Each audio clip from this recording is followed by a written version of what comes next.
السلام علیکم ورحمۃ اللہ وبرکاتہ نحمده ونصلی علی رسولہ الکریم اما بعد فاعوذ باللہ من الشیطان الرجیم بسم اللہ الرحمن الرحیم رب اشرح لی صدری ویسر لی امری واحلل عقدۃ من لسانی یفقهوا قولی رب یسر ولا تعسر وتمم بالخیر ربک نستعین اللہم صلی وسلم علی نبی الامی وعلی آل محمد۔ آج انشاءاللہ تعالیٰ سیرت النبی کے اگلے سیشن میں ہم آگے سے واقعات پڑھیں گے کہ غزوہ احد میں مزید کیا واقعات ہوئے۔ ہم نے پڑھا لاسٹ میں کہ حضرت مصعب بن عمیر کو شہید کر دیا گیا اور انہوں نے جامِ شہادت اپنے مومنین کے مسلمانوں کے جھنڈے کو ڈیفینڈ کرتے ہوئے پائی۔ مشرکین نے ان کے دائیں ہاتھ پر تلوار ماری تو دایاں ہاتھ کٹ گیا، انہوں نے جھنڈے کو بائیں ہاتھ میں پکڑ لیا۔ جب مشرکین نے بائیں ہاتھ کو کاٹا تو انہوں نے جھنڈے پر گھٹنے ٹیک کر اسے سینے سے اور گردن سے سہارا دیے رکھا اور اسی حالت میں شہید ہوئے۔ ان کا جو قاتل تھا وہ عبداللہ بن قمہ تھا۔ اب یہاں ایک چھوٹی سی چیز جو غور کرنے والی، یہاں تک ہم نے پچھلا سبق مکمل کیا کہ حضرت مصعب بن عمیر شہید ہو گئے۔ حضرت مصعب بن عمیر اللہ کے نبی صلی اللہ علیہ وسلم کے ہم شکل تھے، تو لوگوں نے سمجھا کہ انہوں نے نبی پاک صلی اللہ علیہ وسلم کو قتل کر دیا ہے۔ یہ جو عبداللہ تھا نا ابن قمہ، اس نے سمجھا کہ اللہ کے نبی صلی اللہ علیہ وسلم کو اس نے قتل کر دیا۔ اس نے فوراً چیختے چلاتے ہوئے سب کو کہا کہ محمد تو قتل کر دیے گئے، اور یہ خبر اتنی تیزی سے پھیلی کہ مشرکین کا دباؤ کم ہو گیا۔ مشرکین کو لگا کہ ان کا مقصد پورا ہو گیا ہے، اب انہیں واپس پلٹ جانا چاہیے۔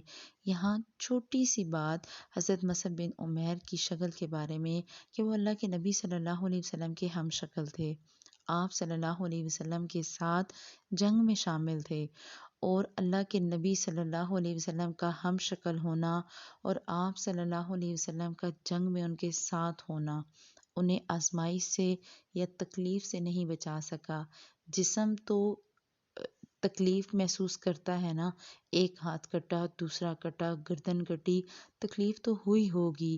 آج آپ اور میں فوراً سے کہہ دیتے ہیں کہ اللہ کے نبی صلی اللہ علیہ وسلم ہمیں بچا لیں گے، لیکن ان لوگوں نے جان دی اللہ کے نبی صلی اللہ علیہ وسلم کے لیے، اللہ کے نبی کے کلمے کو بلند کرنے کے لیے، اور آج انتہائی دکھ کے ساتھ ہمارا تو حلیہ بھی اللہ کے نبی صلی اللہ علیہ وسلم جیسا نہیں ہے، ہمارے نوجوان بیٹوں کے چہروں پر سنت رسول نہیں ہے، ان کا لباس سنت رسول نہیں ہے، ان کے لباس میں شلواریں اور پینٹیں ٹخنوں سے کتنے نیچے جا رہی، اور ہمیں کوئی پرواہ نہیں۔ اللہ سبحانہ و تعالیٰ نے آپ کو اور مجھے ایک ایک پورشن اپنے پیارے حبیب کا کھول کے دکھا دیا، ہم نے اپنے لیے سبق لینا ہے۔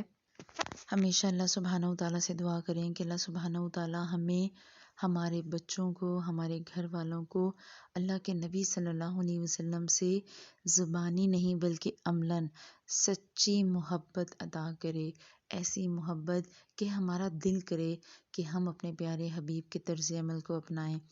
جب اللہ کے نبی صلی اللہ علیہ وسلم کی شہادت کی خبر مشرکین میں پھیلی تو صرف مشرکین کو نہیں بلکہ مسلمانوں کو بھی اس سے، مشرکین تو خوش ہو رہے تھے کہ چلو ایک مسئلہ حل ہو گیا، لیکن مسلمانوں میں بد نظمی ہو گئی، اتھل پھتل ہو گئی، ہر طرف شور شرابہ، اور ایک دوسرے کو سمجھ نہیں آ رہی تھی کہ کیا کریں۔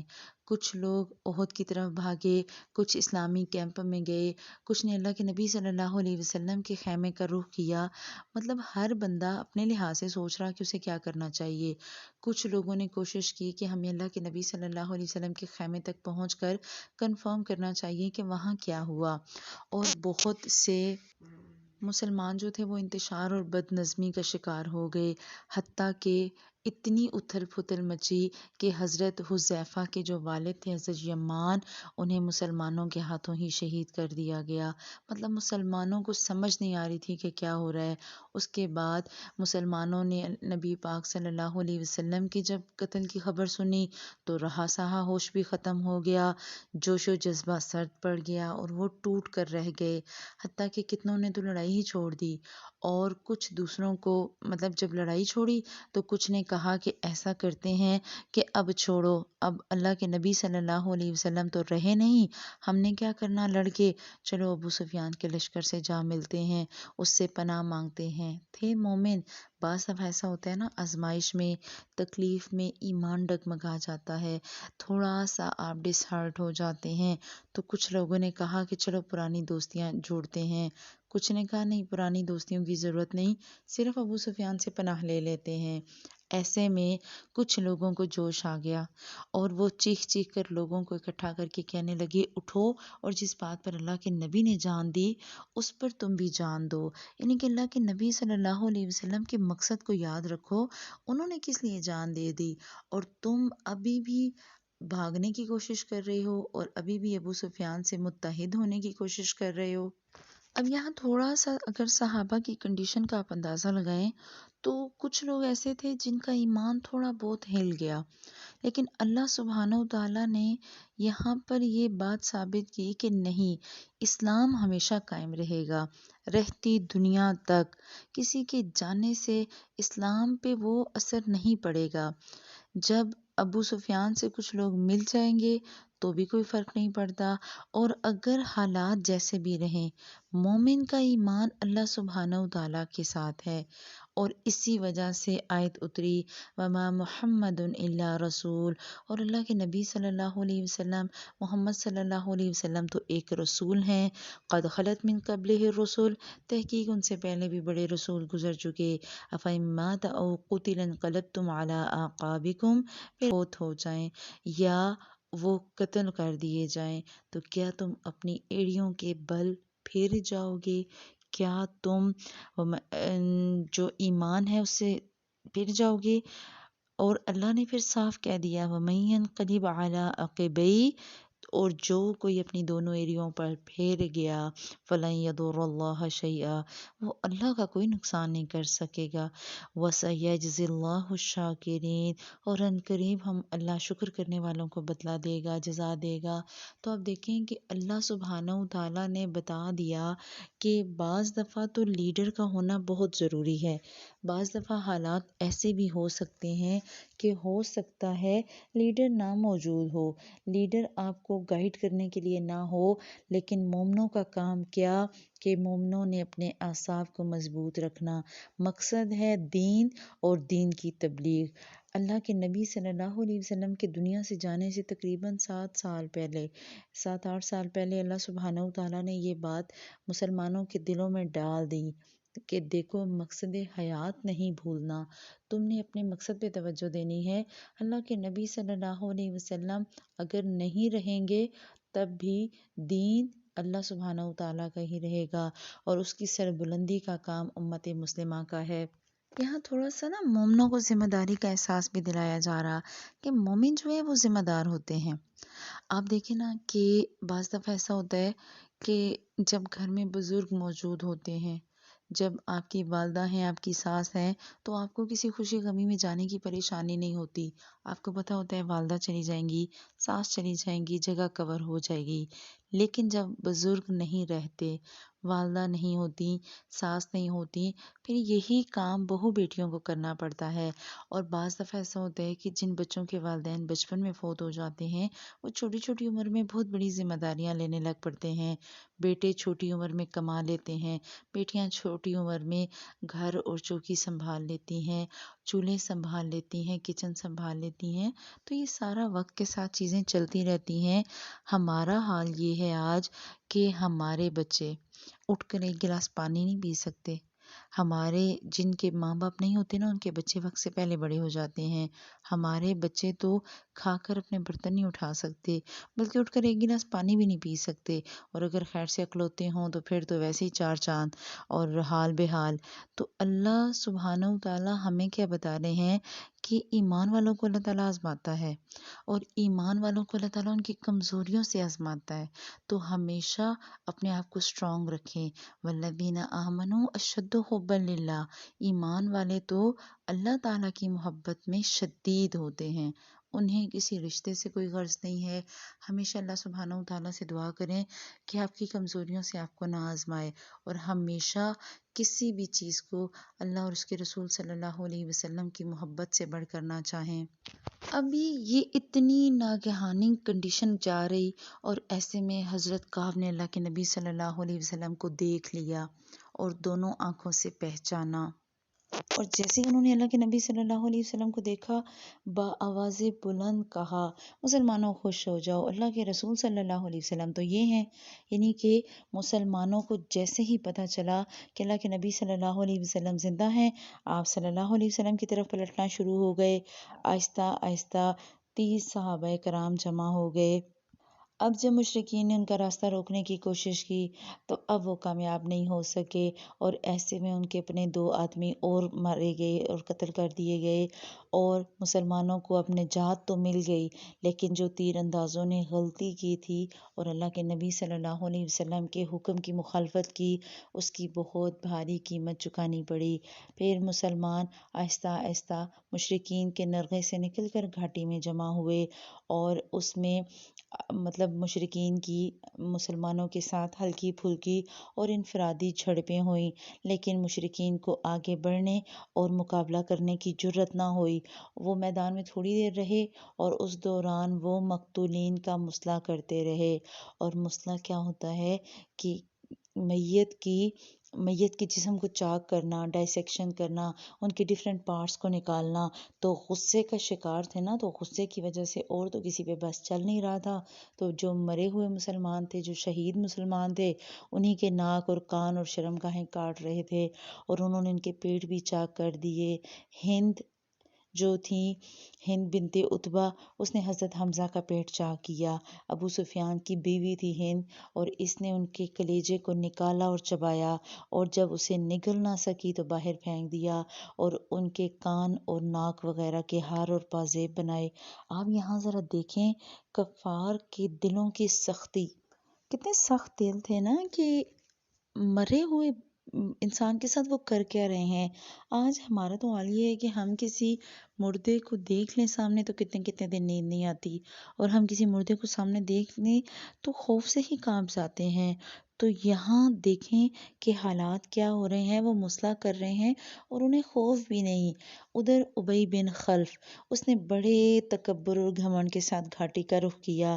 اس کا یہ دعویٰ تھا کہ وہ اللہ کے نبی صلی اللہ علیہ وسلم کو قتل کرے گا، جبکہ اس کے برعکس ہوا کیا کہ اللہ کے نبی صلی اللہ علیہ وسلم نے اسے خود اور زرہ کے درمیان حلق کے پاس ایک چھوٹے سے نیزے سے ایسی ضرب لگائی کہ وہ اپنے گھوڑے پر کئی بار لڑک گیا، اور بیل کی طرح چنگھاڑتا ہوا قریش کے پاس پلٹا، اور واپسی پر مکہ کے بالکل قریب مقام صرف پہنچ کر مر گیا۔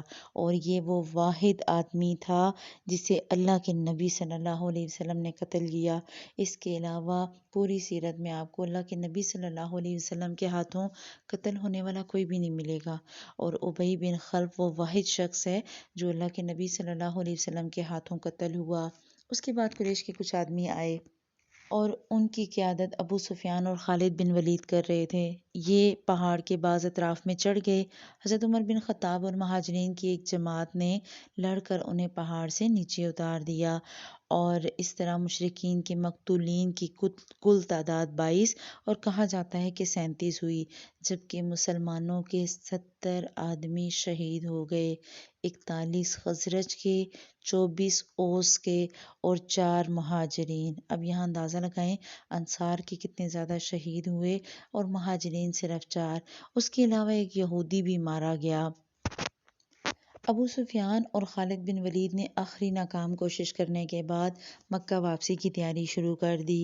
ادھر جب اللہ کے نبی صلی اللہ علیہ وسلم گھاٹی کے اندر مطمئن ہو گئے تو حضرت علی رضی اللہ تعالیٰ عنہ سے احد کے اندر ایک چشمہ ہے، وہاں سے پانی منگوایا، اور انہوں نے آپ صلی اللہ علیہ وسلم کو پینے کے لیے جب پانی دیا تو آپ صلی اللہ علیہ وسلم نے اس میں ناگوار بو محسوس کی۔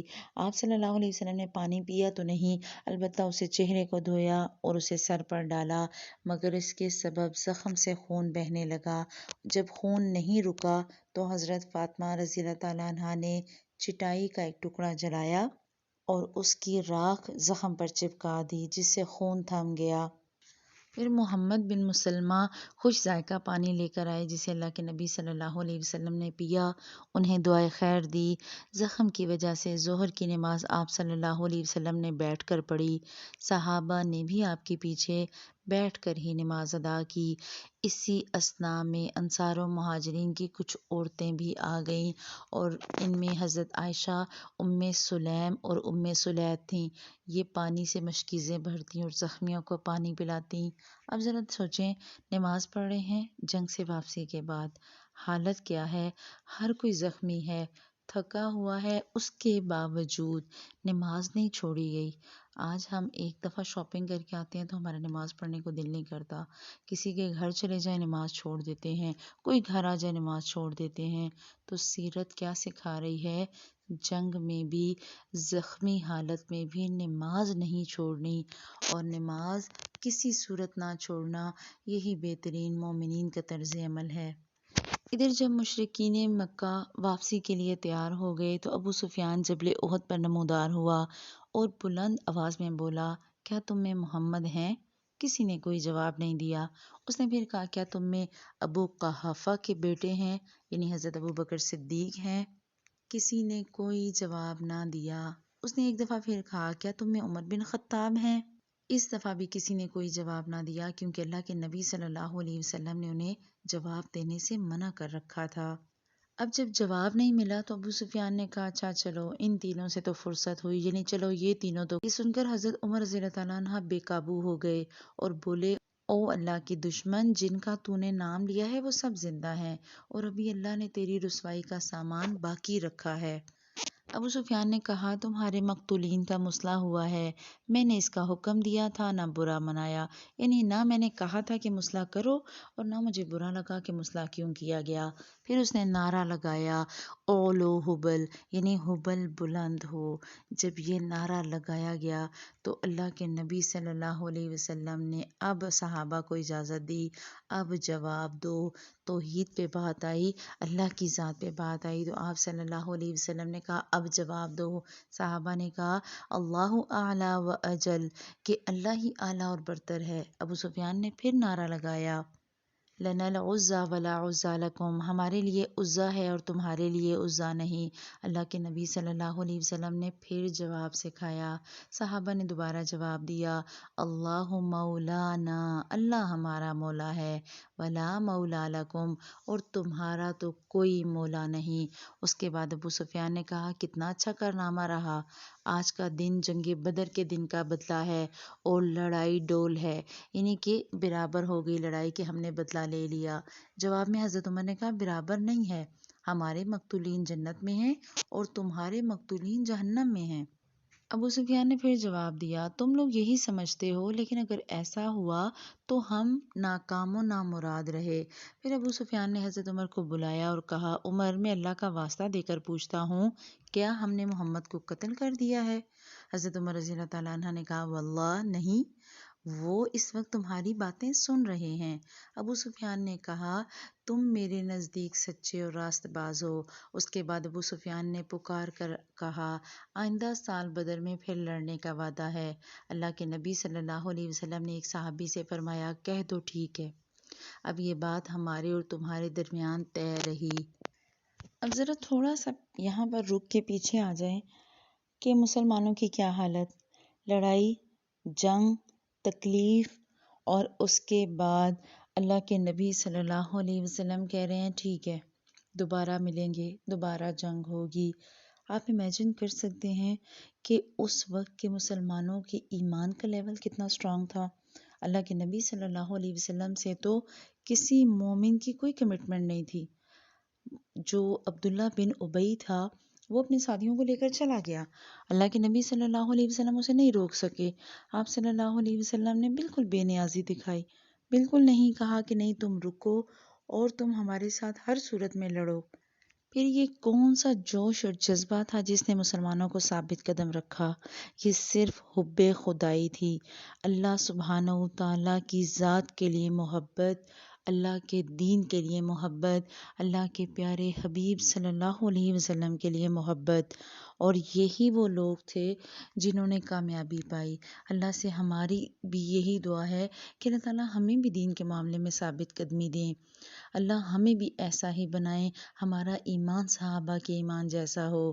یہ غازی یہ تیرے پراسرار بندے، جنہیں تو نے بخشا ہے ذوق خدائی، دو نیم ان کی ٹھوکر سے صحرا و دریا، سمٹ کر پہاڑ ان کی ہیبت سے رائی، دو عالم سے کرتی ہے بیگانہ دل کو، عجب چیز ہے لذت آشنائی۔ انہیں محبت تھی نا اللہ سے، اللہ کے دین سے، اللہ کے پیارے حبیب سے، ان کے ہماری طرح زبانی اور کھوکھلے دعوے نہیں تھے، وہ صرف ہماری طرح زبانی کلامی مسلمان نہیں تھے، وہ پریکٹیکلی عملاً مومن تھے۔